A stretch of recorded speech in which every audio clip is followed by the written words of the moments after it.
안녕하세요. 리더는 하루에 100번 싸운다. 저자 조우성 변호사입니다. 오늘은 제6강 상은 가뭄 끝에 내리는 단비 같아야 한다. 상은 가뭄 끝에 내리는 단비 같아야 한다. 이게 이제 한비자 주도편에 나오는 이 문장을 제가 푼 건데요. 현명한 군주가 내리는 상은 마치 때 맞추어 내리는 비처럼 따뜻하여 백성들이 그 이로움을 좋아한다.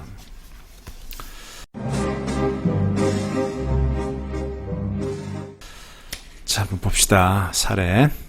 J사의 류 사장은 자신이 원하는 속도만큼 직원들이 따라오지 못하는 점이 늘 불만이었습니다. 그래서 그는 어떻게 하면 직원들이 좀 더 적극적으로 일하도록 할 수 있을까 고민을 하다가 이달의 우수 직원 이벤트를 통해서 동기부여를 해보기로 했습니다.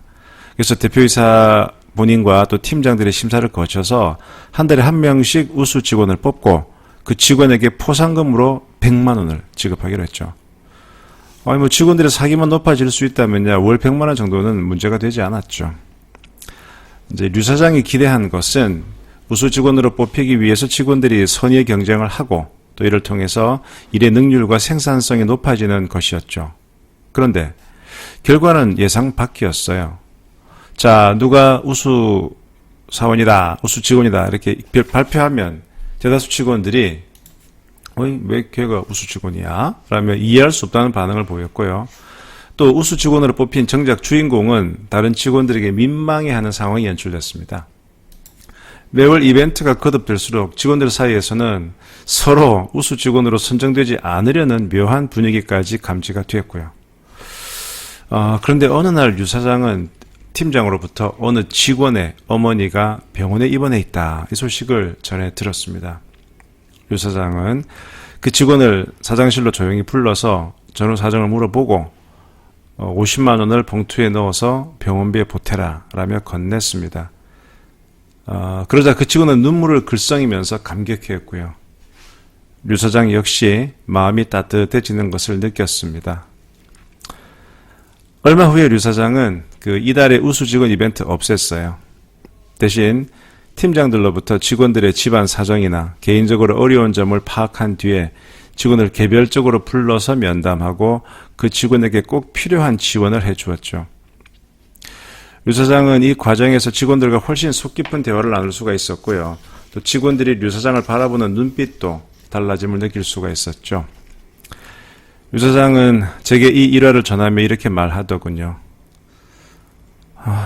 돈이 최고라고는 하는데 돈이 다는 아닌가 봅디다.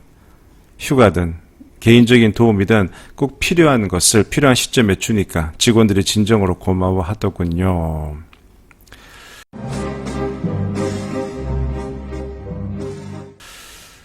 그래요. 꼭 필요한 거를 꼭 필요한 때 주는 것은 이거는 제가 볼 땐 지혜의 경지입니다. 류 사장뿐만 아니고 모든 리더들이 어떻게 하면 직원들이 사기를 북돋우고 더 분발하도록 할 수 있을까 고민이 많죠. 그 과정에서 가장 많이 시도하는 방식이 금전적인 보상일 겁니다. 류 사장 역시 100만 원 상금 이거 직원들에게 동기부여가 되어서 더 열심히 일할 거라 기대했죠. 하지만 직원들은 류 사장이 생각하는 대로 움직이지 않았습니다. 그 이유는 뭘까요?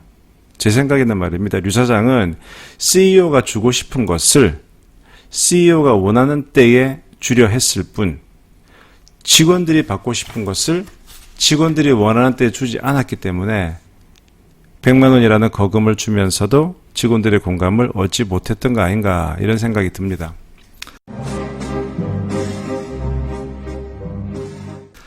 자, 몇 달째 비가 오지 않는 가뭄이라고 생각해 봅시다. 이때 사람들이 가장 원하는 건 무엇일까요? 시원한 빗줄기죠.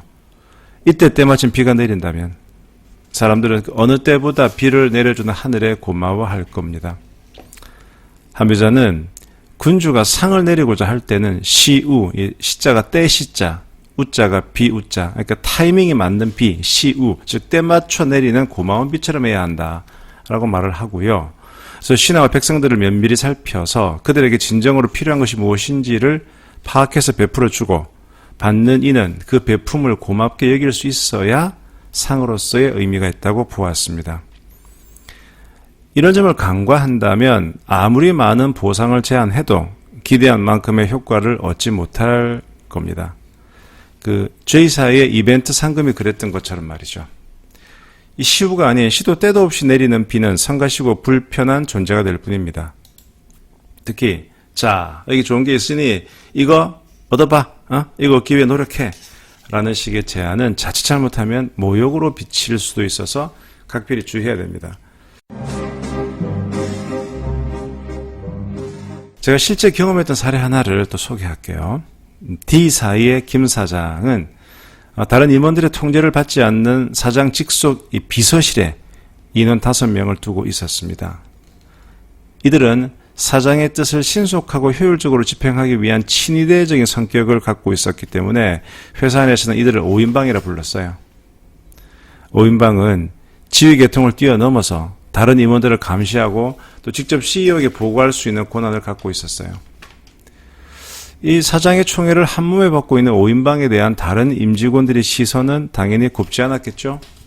하지만 김 사장은 이들 5인방에 대한 애정이 워낙 컸기 때문에 싫어도 불평을 하지 못했죠.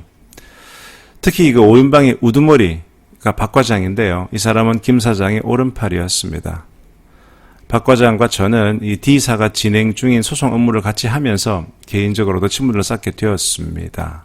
그런데 박 과장이 어느 날 회사에 사표를 냈어요. 허허, 김 사장의 신임을 받고 있던 박 과장이 갑자기 사표를 냈다? 회사에서는 그 이유를 궁금해했죠. 저도 이유가 알고 싶었어요. 그래서 작별 인사를 하러 온 박 과장을 붙잡고 물어봤죠.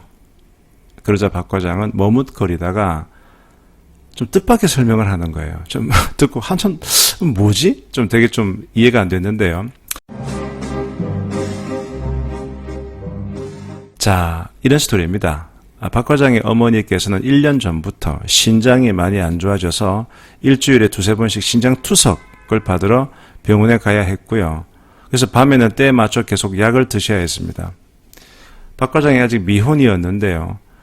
박 과장은 자신이 좀 더 많은 시간을 할애해서 어머님 병간호를 하고 싶었어요. 어머니에 대한 애정이 남달랐어요, 박 과장은. 하지만 이 사장, 김 사장님은 박 과장의 자리를 비울 틈을 좀처럼 주지 않았죠. 저희가 가장 아끼는 직원이니까 중요한 미팅 자리는 물론이고 개인적인 술자리에도 데려가서 여러 인맥을 소개시켜 줬죠. 그럴 때마다 김 사장은 박 과장한테 이런 자리가 너 미래에 정말 이게 좋은 그 기회가 돼.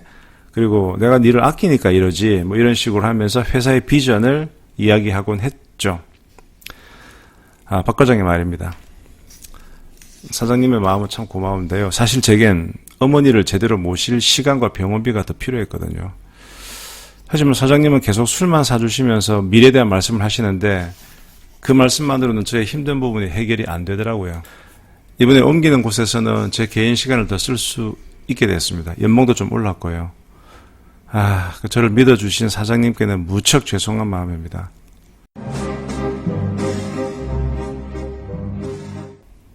이 박 과장의 갑작스러운 퇴사에 김 사장은 큰 충격을 받았는지 배신 이러면서 크게 화를 냈죠.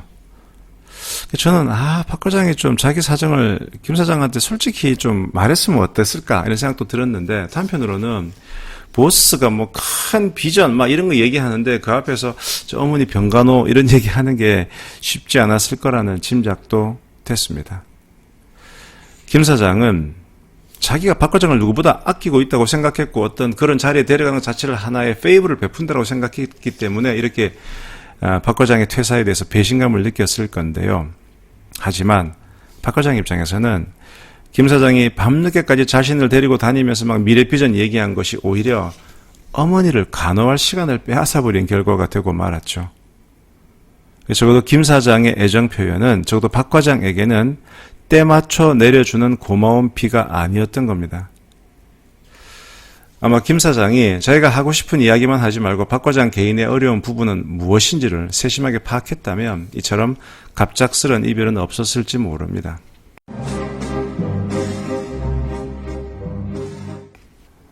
윗사람이 아랫사람에게 무언가를 베풀 때는 세심한 주의가 필요한데요. 다음과 같은 점을 유념해야 되지 않을까요? 제가 생각해 본 건데요. 첫 번째, 다른 사람이 차별 대우로 느끼지 않도록 주는 내용을 공개하지 말고 개별적으로 주는 게 좋은 것 같고요. 두 번째, 가장 아쉬울 때 가장 필요한 거를 주는 거. 세 번째, 조금씩 간격을 두고 지속적으로 주는 거. 이게 좋지 않나 싶습니다. 윗사람으로서 아랫사람에게 무언가를 베풀 때는 자신이 내가 이렇게 베푸는 거 좋은 거 아니야? 자신이 옳은 일을 하고 있다는 생각에 빠져서 아랫사람의 입장을 고려하지 못하는 경우가 많습니다. 하지만 자신의 입장에서 베풀어 주는 게 아랫사람에게는 고역이 될 수 있다는 점도 알아야 됩니다. 이른바 베푸는 것에도 정도가 있는 거죠. 그렇지 않으면 일방적인 퍼주기가 되기 십상이고 직원들의 마음을 얻지 못하는 처량한 신세가 되고 맙니다. 직원들이 무엇을 원하는지는 업계에 따라, 업무에 따라 조금씩 다를 건데요. 그러나 한 가지 분명한 것은 성과급, 승진, 상사의 인정과 같은 옛날 방식의 보상이 전부인 시대는 지나간 듯합니다.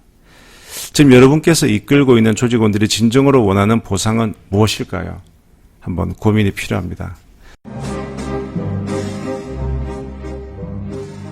사실 이 스토리는 제게도 느끼는 바가 많고, 저도 최근에 여기 있는 김 사장처럼 좀 제 뜻으로 막 이렇게 했는데 결국은 그게 전혀 핀트가 안 맞았다, 이런 좀 아픈 그 경험을 좀 했기 때문에 이 사례가 좀 남다르게 다가오네요. 이만큼 조직의 리더로서 제대로 조직원들에게 동기부여를 하고 이끄는 것은 참 어려운 일인 것 같습니다. 저도 계속 수련 중입니다. 지금까지 리더는 하루에 100번 싸운다 저자 조우성 변호사였습니다. 감사합니다.